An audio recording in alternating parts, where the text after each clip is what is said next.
Сегодня в Якутии впервые отметили День сыновей. Праздник был учрежден руководителем региона Егором Борисовым в феврале прошлого года, а инициативу об утверждении внесло Якутское региональное отделение Всероссийского общественного движения «Матери России». Праздник будет отмечаться ежегодно во второе воскресенье апреля. В Нерюнгри в честь праздника отцы и сыновья показали сплоченность и силу духа в спортивных дисциплинах. Там прошли семейные соревнования, и подробнее в сюжете Екатерины Павловой. 1,5 метра! 2 метра! Соревнования отцов и сыновей проходят в рамках декады, посвященной Республиканскому дню отца.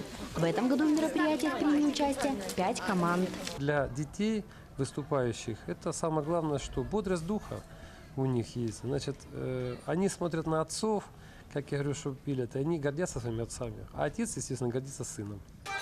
Отцы и сыновья вместе проходили испытания и проверяли себя в мужских дисциплинах.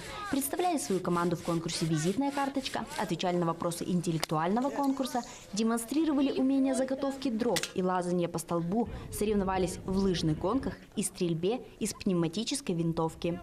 Холодно сегодня, ветер, было бы потеплее, было бы получше, конечно. Укрепляет семью, чтобы когда отец и сын вместе занимаются такими делами и мероприятиями, это очень полезно и хорошо. Победу одержала команда Винокуровых из школы номер 15. Все участники получили грамоты и призы. И вместе с болельщиками и зрителями семейного праздника позитивные эмоции и колоссальный заряд энергии. Екатерина Павлова, Вадим Барашков, Нерюнгри.